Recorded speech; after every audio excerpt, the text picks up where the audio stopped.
Hey, everybody, welcome back to Taboo Talk with Sarah, the podcast that breaks the silence, fosters hope, and talks about the tough stuff so you never feel alone. If you're new here, I'm Sarah.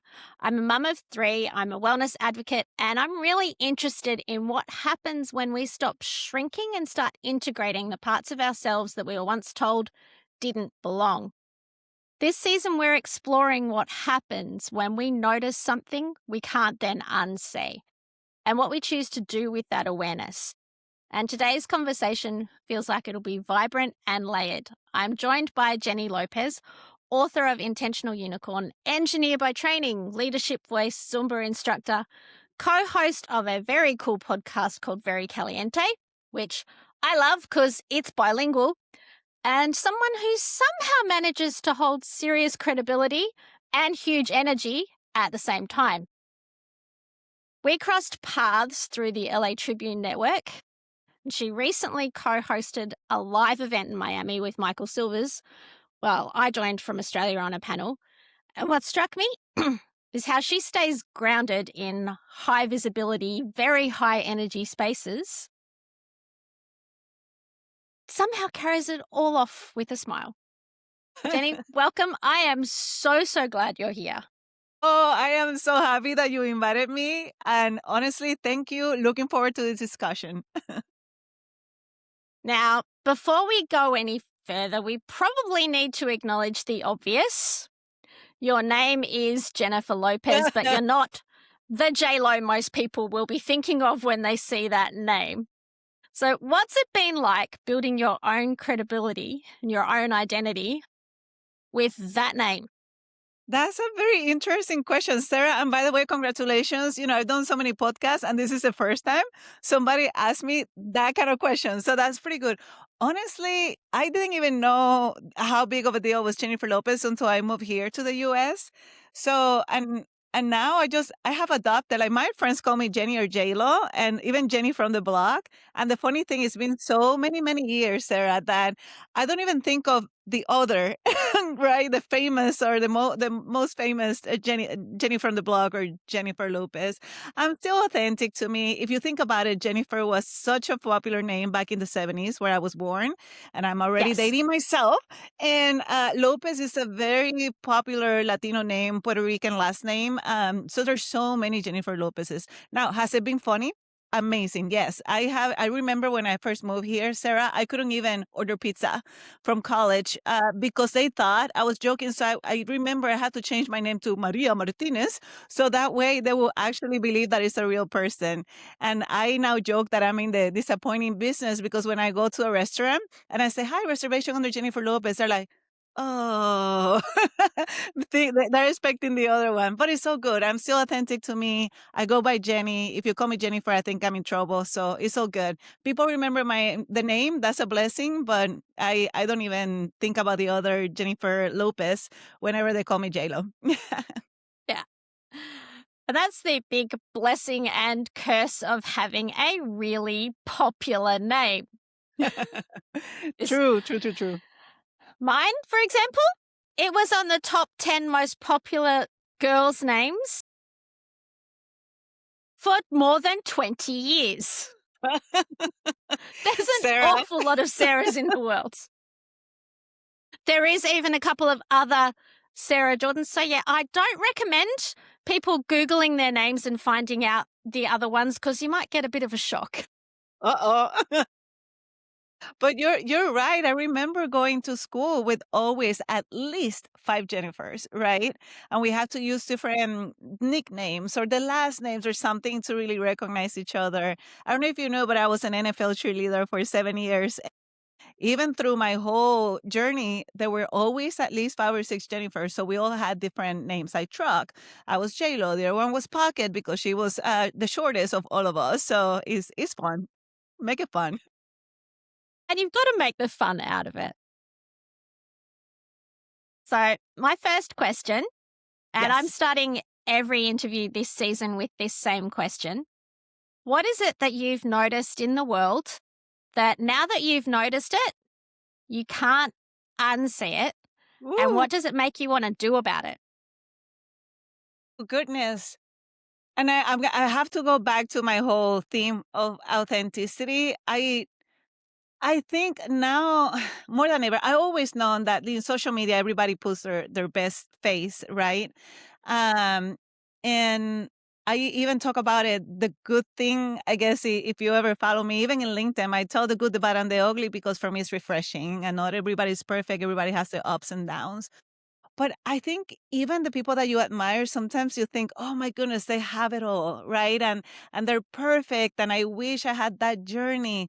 But I now have had the blessing of meeting many of those people that I admire, and I say, "Wait a second, no, they are just people like you and I, and I cannot see it now." Like whenever I see a picture perfect story or picture in social media from them, I understand that that's a highlight, but they also have their ups and downs, and I cannot unsee it, and it's a good thing, right? It just makes everybody human.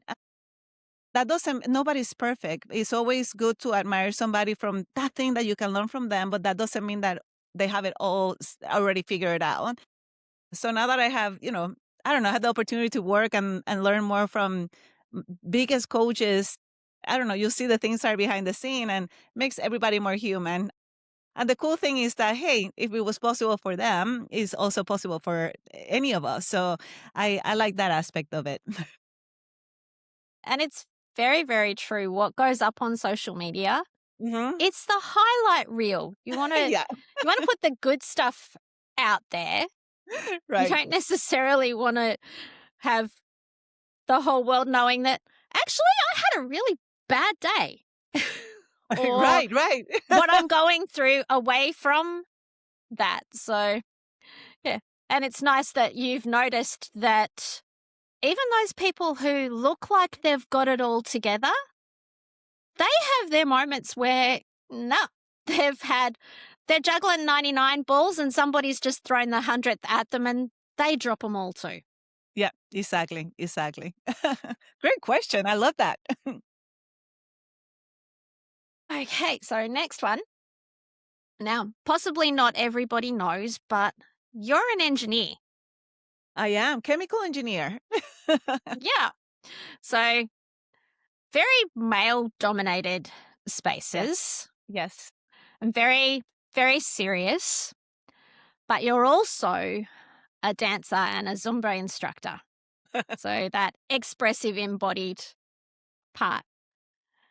Now, being in the serious science space, I know you've mentioned it to me before that there was a time when you had to hide that dancer side of yourself or felt like you had to be taken seriously in the scientific world. And being a chemical engineer for a woman's not easy Yeah. anyway.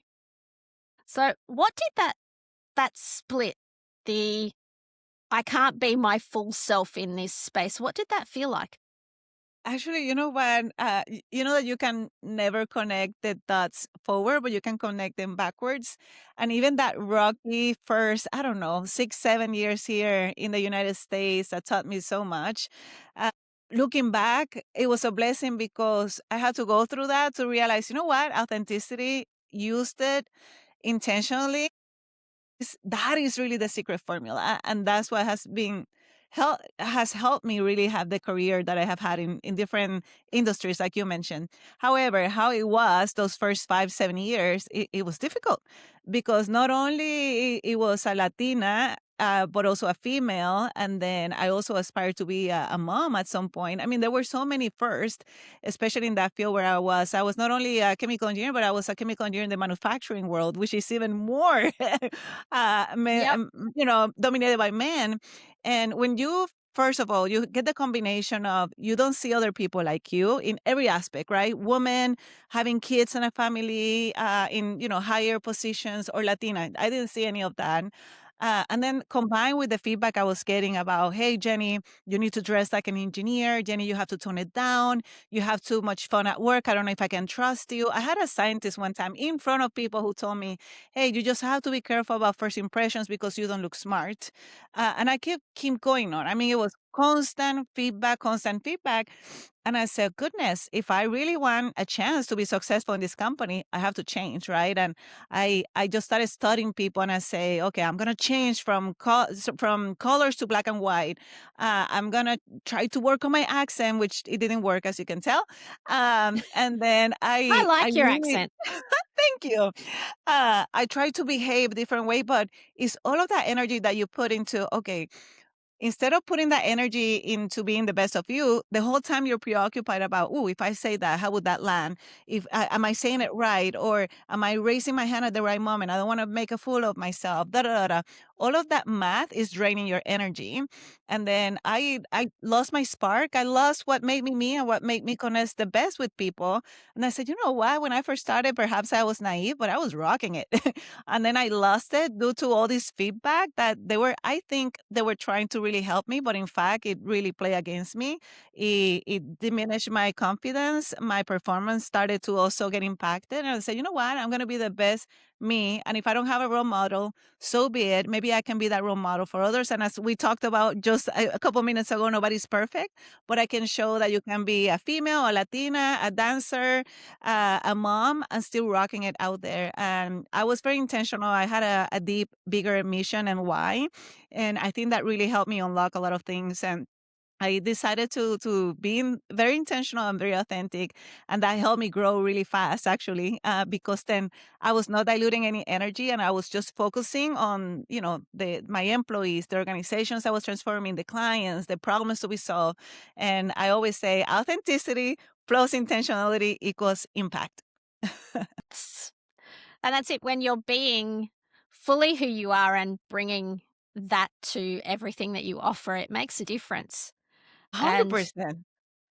I know I've heard lots of stories of women in male dominated fields that always have that feeling like they have to do everything Hmm. twice as well to get half the recognition. And as you said, in some fields you don't have those role models that look like you or speak like you or have those different challenges of trying to find where you fit. So then you start, as you said, I've to fit in, to belong, to get the recognition, I've got to change. And that comes Yeah.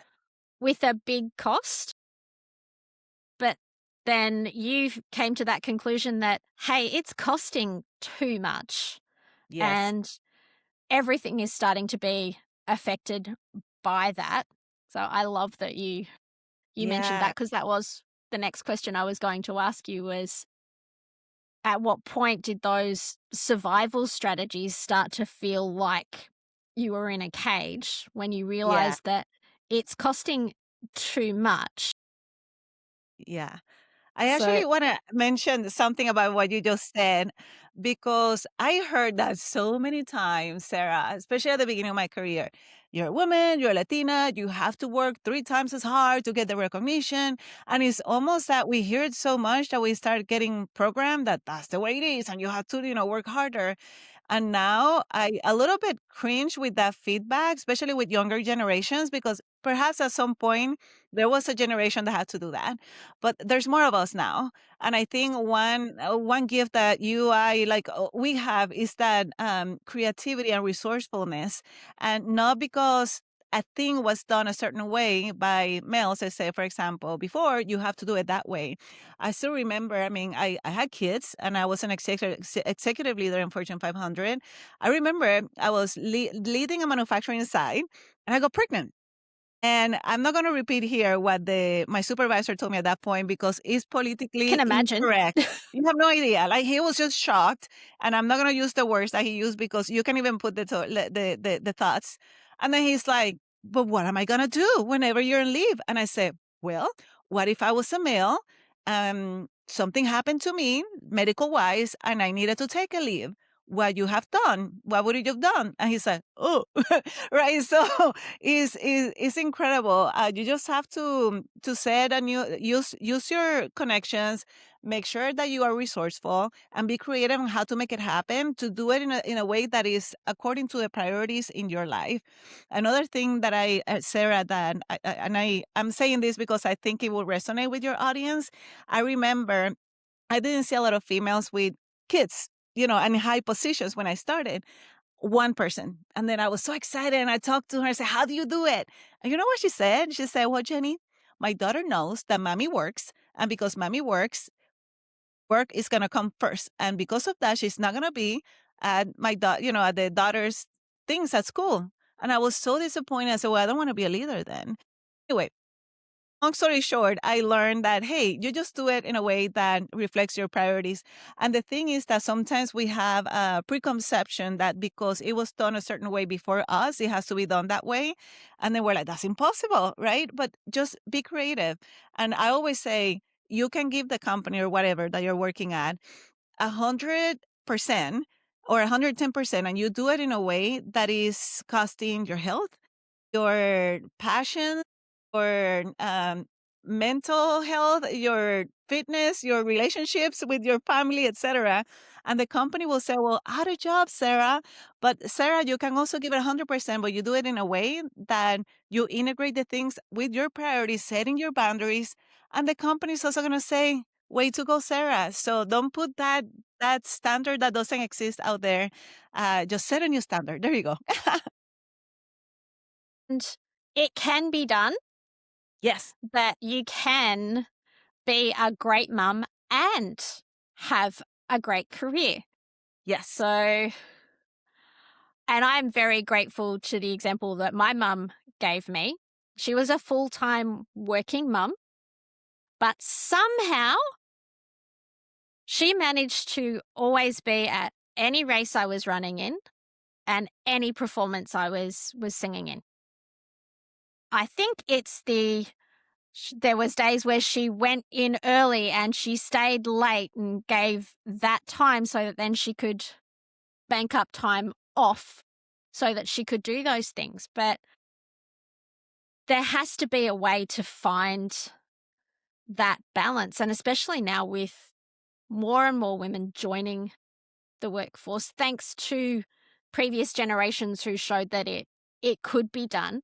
Exactly. And now we get to do it our way and say, I'm not going to sacrifice those things that are important to me when I can give the best of me to both those things, because focusing on that and being who I am and being true to that allows me then to give more. Beautiful. Beautifully said. Love it. Yeah. Now, I want to shift gears a little bit and ask you about your podcast. My podcast, we recently launched it, and it's Yep. me and Pablo Alcina, and it's called Very Caliente. And please go and watch it. For us, it was more about having a container where we could highlight incredible work, incredible lessons of our Latino and Hispanic community around the world. It's a place where we are very curious, asking questions. We're having maybe too much fun, but we're having a lot of fun.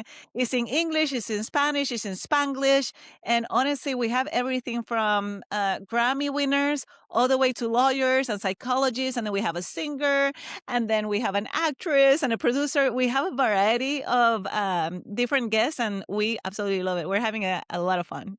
And I think you even had the founder of Zumba I on. did. I did. And that episode is beautiful. I'm trying to see. I don't think it has been released yet. It's going to be released very soon. But the cool thing is that, I mean, so I don't, well, you mentioned it before. I actually worked for the company Zumba for 7 years. So I worked for him at some point. And I didn't even know some of the things that he was sharing with me.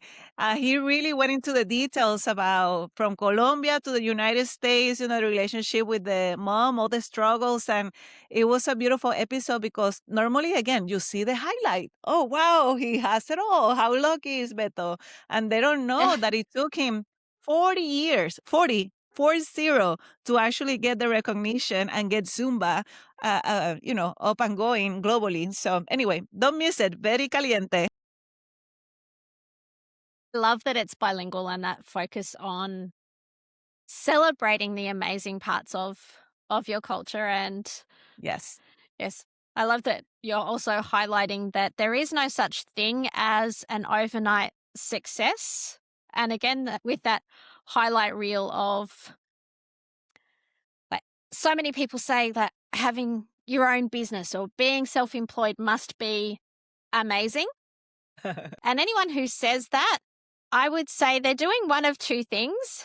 They've never done it, so they only see the possible perks, or they have done it and they're lying through their teeth because it isn't that easy. It's not. I always say, it's so funny. One of my clients, she was toying with the idea of leaving corporate and starting a new business, thinking that, oh, it's going to be like wonderful and, butterflies. And then after we went through the foundations, she's, oh my God, this is not easy. And I say, hey, choose your difficult. Everything in life has the pros and cons, and it comes down to how do you make sure that something really, how do you say, like fills your heart and your passion. So you take the cons with it, but you focus on how to continue to optimize the pros or the positive on it. But yeah, absolutely. That's the thing. We only see what we like. We only see surface level unless we actually go and dig deeper.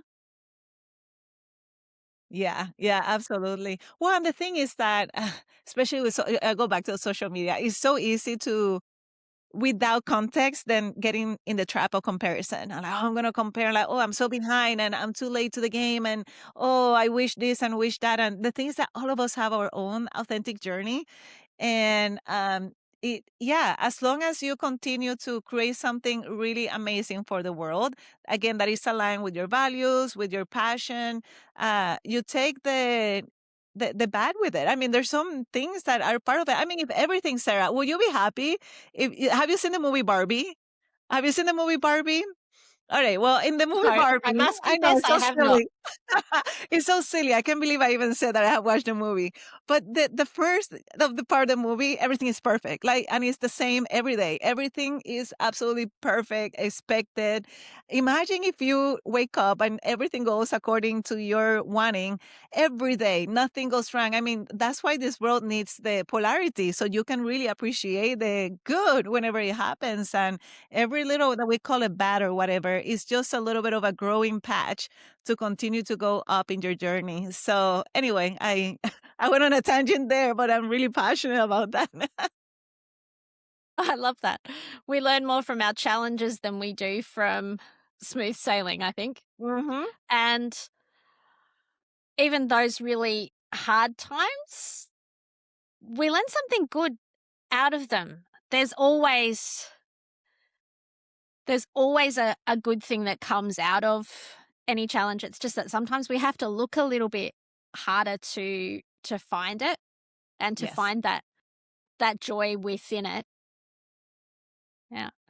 Yeah, And joy always absolutely. makes me think of music and dance and that sort of thing. And like, one of the things I noticed about you, like, and it was probably because you were standing next to Michael, you're quite little, really, but you have so much energy. You could power a stadium all by yourself. So where does that come from? And what did dance teach you that engineering never could have? Oh my gosh, I love that. How much time do we have? No, I'm kidding. Something I As much learned, as we need. something I learned early, learned early in my, I don't know, journey. It was the importance of filling your cup, right? And we have heard, especially females, right? We heard that fill your cups because you cannot pour out of an empty cup, right? If you think about the cup being full of energy and things like that. But let me tell you, I really wanted to be a Broadway star, right? When I graduated from high school, and my dad said, "Oh, that's cute, girl, but no, you're going to be an engineer like me." So that's pretty much how I ended up being an engineer. And I said, you know what?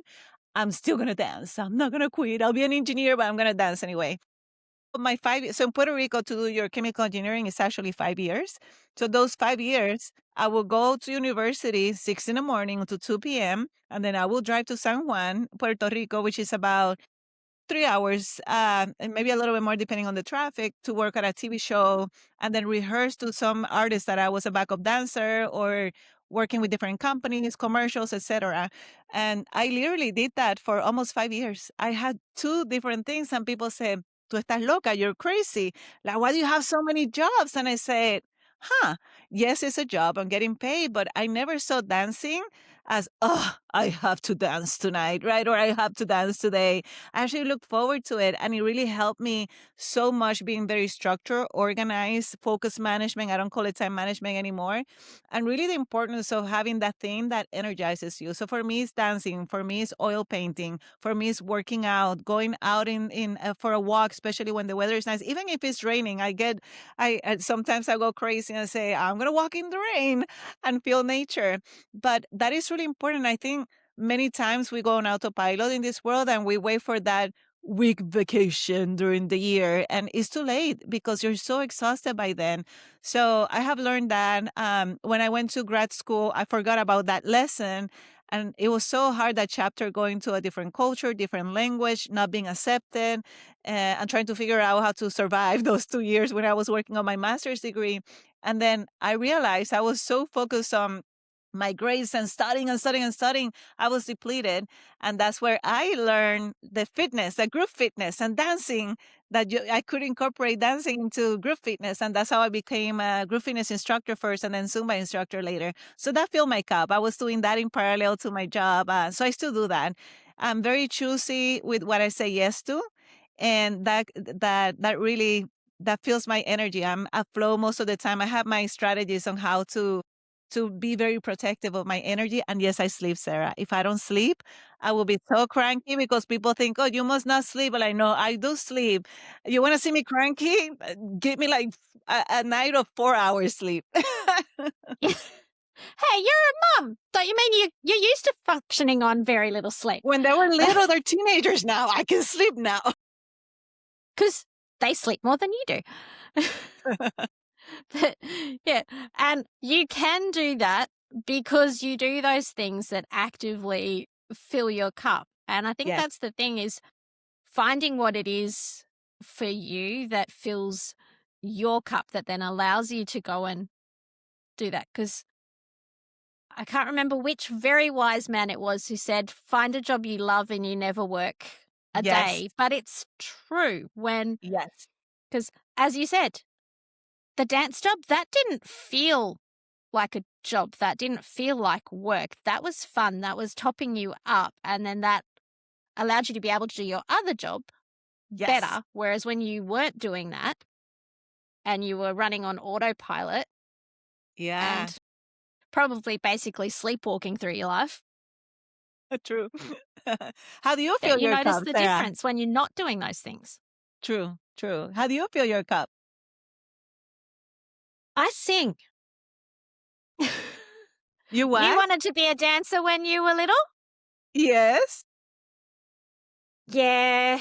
So you sing. I'm sorry. You say I sing. Oh, that's amazing.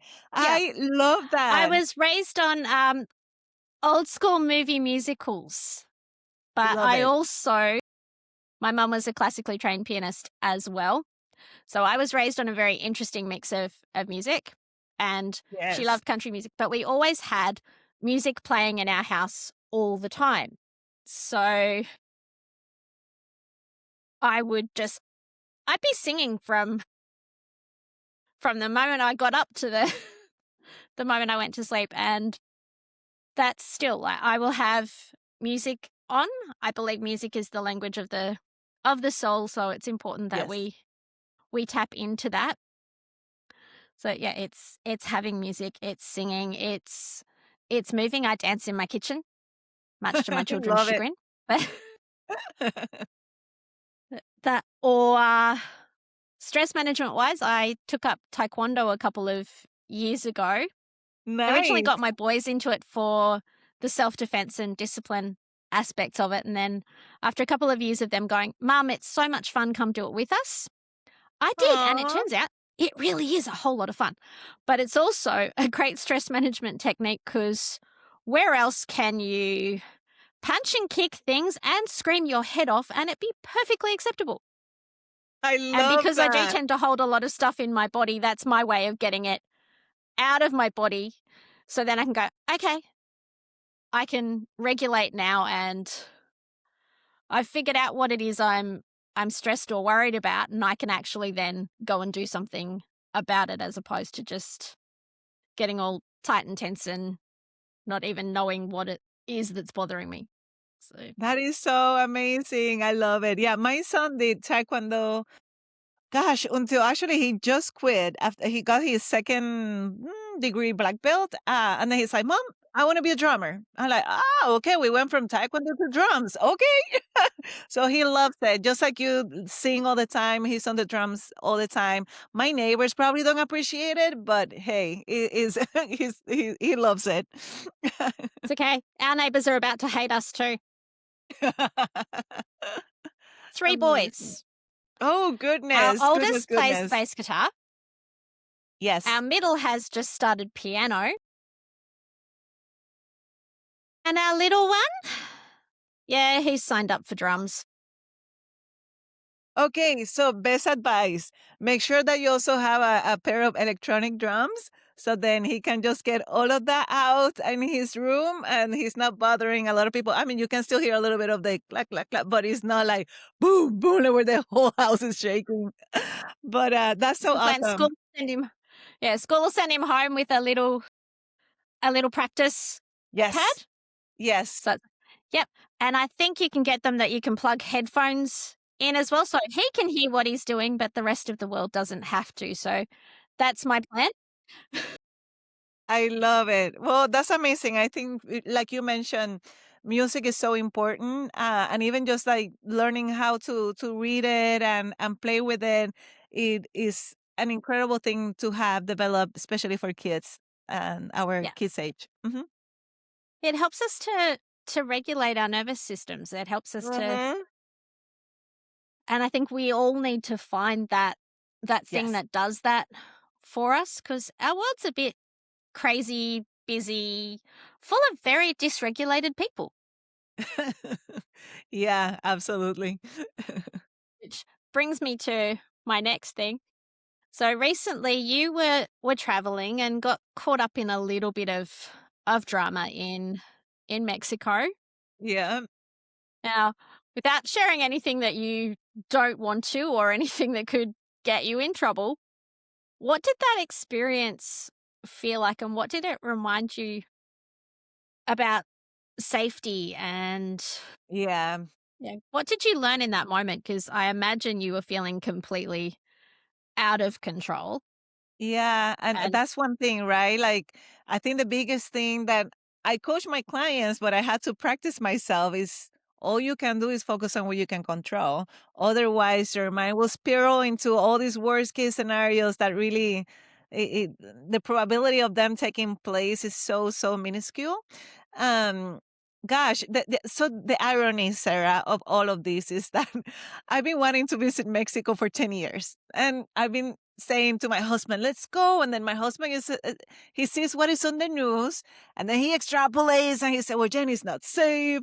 We're going to go there. We're going to get kidnapped. This is going to happen, right? He just goes to the worst case scenario. And I said, you are just exaggerating. Everybody's having a blast. Anyway, the time that I actually convinced him to go is when that happened, where sorry, for those of people who are not listening, what happened was that they killed the cartel main guy in Mexico, and it caused a lot of violence and fires, and most of it in Mexico was in the Jalisco Puerto Vallarta area, which is the opposite of where we were at. However, because the United States play a little bit on the intel of the whole situation, they were attacking the tourism zones, and we were in one of those. So we pretty much were told, Sarah, absolutely do not leave that Airbnb. You have to stay there, focus on the news. Nothing, not even to go out to eat. I mean, so I told my husband, you manifested this. Anyway, so Sorry. It's okay, but social Careful what you put media. out there. I know, but yeah, I'm laughing, but I'm not taking lightly what's happening in the country. Obviously, it's much better now. Even by the next day where we were at, things were a little bit back to normal. Obviously, you see a lot of armed guys with machine guns, but they were protecting really the area. Yes, there were a lot of things set on fire, gas stations, cars, etc. So it was truly not safe to go out. Um, but honestly, the thing is that we could have been in social media, and you know how is social media. They are paid for attention. So, and now with AI, they were just exaggerating everything to the nth degree. So it's sometimes, depending on what you were watching, you will think that the whole Mexico was pretty much just a big explosion thing, and it wasn't. So what we decided was to watch a movie. Let's watch a movie. All we can do is focus on what we can control. We'll check the situation of the airport tomorrow. We were gonna leave the next day anyway. And then we'll play day by day. But really, it helped us. I think we had the right mindset for it. And it made me practice what I teach.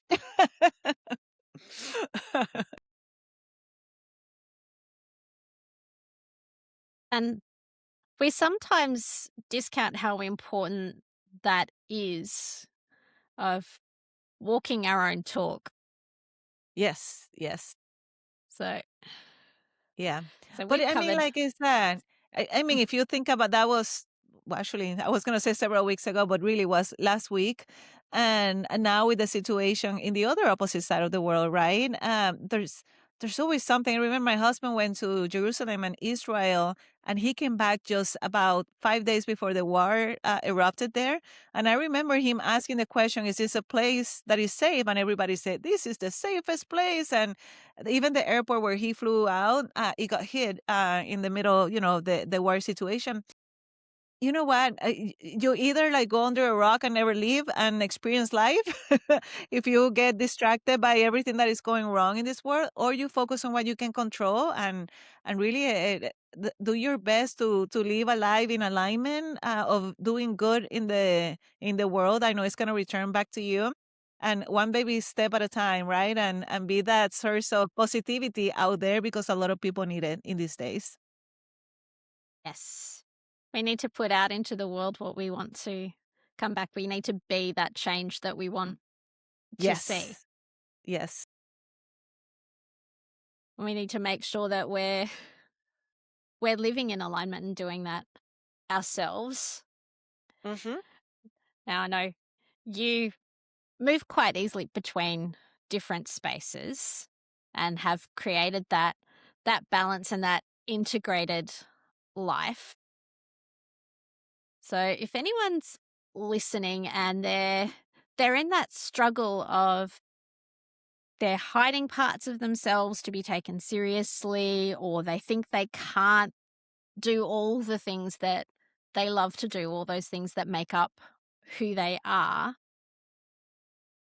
what would you want them to know? How do they start integrating all those things instead of shrinking back and hiding who they are? How do they start controlling those things that they can Yeah. control so that then when they're in situations like you were a couple of weeks ago, or situations where they do feel out of their depth or out of control, that they can center themselves and live from that aligned space? Yeah, that is a big compounded question, Sarah. We can do like five Sorry. episodes if we break it down. But let me tell you, there's nothing good that comes from things that are stagnant, and that includes our life. And it got to a point in my career where I felt kind of trapped, meaning that I needed to be this person that it really wasn't me. And on top of that, I felt that I had no control of my really journey and destination, and it was in the hands of other people. I felt like a little chip in a board game where people were moving me around and I had no say to it. I was just a chip there. Like, okay, where are we going next? And it was very disempowering. And then I say, enough is enough. I'm going to invest in myself. This was many, many years ago. And I think that was my big aha moment because I say, okay, if I continue to feel this way, not only I'm impacting me, but I'm impacting my husband and my kids. And at what cost? Kind of what you were saying earlier before. And maybe it's a little comfortable right now, but would it be 5 years from now if I continue to feel this way and not being in alignment? So I will say one of the first things that anybody can do is really invest on themselves and especially mindset, because 80% of success is mindset. Like we think it's all the strategies and give me the 1, 2, 3, 4, 5. Honestly, in these days, you can ask ChatGPT or whatever AI tool that you use, give me the 1, 2, 3, 4, 5. You'll have it and you still won't do it. So it's really the mindset Because we don't piece. always do what we know. Right, right. So it's really that mindset piece. And then after that, be clear into what you want to experience. Honestly, you can experience anything you want. And I'm not being hashtag motivational Jenny right now. That's been my experience, right? I've been also, by the way, you didn't know, but I was a singer too of a cover band here for many years. So we share a little bit of that. I've been a dancer. I've been an NFL cheerleader. I've been an author, a speaker, an executive leader in HR, in the business, in manufacturing, business owner. There's so many different hats, but I always get excited about what's next. And it's not because of the goal and like if I'm going to get a trophy, but it's about the person I become on the other side. So for people who are hesitating, is it too late? Or, like, oh my gosh, did I waste all these years? No, you live different chapters in your life and you were able to accomplish what you have accomplished right now. You're not starting from zero, and that's what I actually love. That's my passion. Help people going through those transitions, and it's okay from now. What's the next chapter?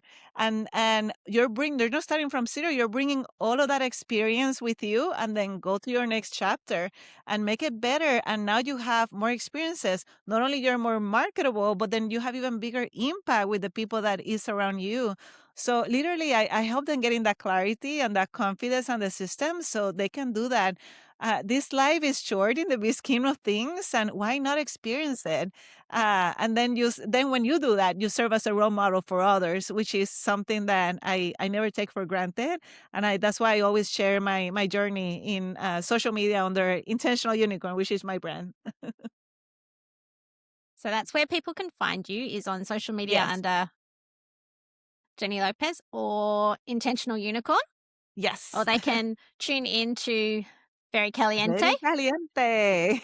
which for those of you who don't speak Spanish, caliente is the word for hot. Hot. I know. And we at the beginning we said, "Ooh, very hot." People are gonna have like a different connotation to it, but no. I mean, like we are spicy. I mean, vibrant. Let's just talk. Spicy also has a different connotation, but we are a very vibrant culture. So why not celebrate it? So it's really through that lens. Yes. And it's having lots of fun and celebrating who and what you are, Yes, which is a absolutely. wonderful thing. And we should all be encouraged to do that. Yes, And as you said, you're not starting from zero. You have all of these experiences that you've carried with you, that you've learnt along the way. And I think each and every one of us is created for a specific purpose that only we can do. So the experiences that I've had have led me in a different way to the experiences that you've had. But we yes. can both do our bit to make a difference to our world. I love what you said, Sarah. I think that's the calling, right?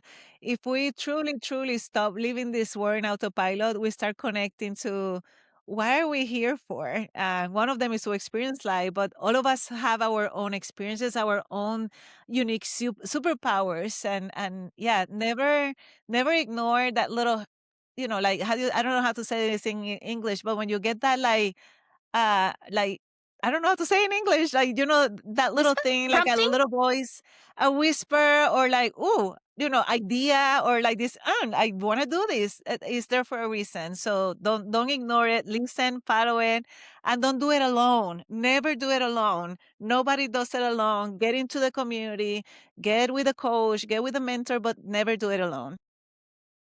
Yeah. Because we weren't made to do life alone. We were made to do Yes, life in community, to have each other help each other carry those loads and do things that we can go further together. We can get yes. more stuff done when we all pitch in and do our little bit. So Beautifully said. if if there was just one insight you'd like people to take away from today, what would that be? Ooh, honestly, invest in yourself, but even more importantly, be yourself. And it's not you against the world. It's how do you bring the best of you to have the impact that you are meant to have in a way that is authentic, but in a way that you're always growing. Because again, you don't do it for the thing on the other side, but you do it because of the person you become on the other side and the greater impact you can have on the other side. Love that. Be who you are, because by being who you really are, that's how you're going to have the most impact on the world. Yes. Jenny, thank you. Thank you so much for being here today. I've had way too much fun. I get to be one of those. Now, I've always been one who loves my job. I was a massage therapist for 25 years, and now I'm a podcaster. And it's like, hang on, it's way too much fun for me to call it a job. So, I so love it. thank you for coming and having Congratulations. fun with me. And thank you for having me. Yeah. So, to everyone listening, notice those places where you've been hiding and stop hiding. Notice those things that are going on around you that you can't, once you've noticed them, unsee them. And think about what it might look like to live your life as your whole authentic self instead of splitting off pieces or hiding and shrinking from who you are. Walk into your life truly as who you are. You never know what amazing things doing that might bring to the world. So until next time, take care of yourselves, take care of each other, and remember, your story matters, so share it, because you never know. Your story might be the one that changes somebody else's life.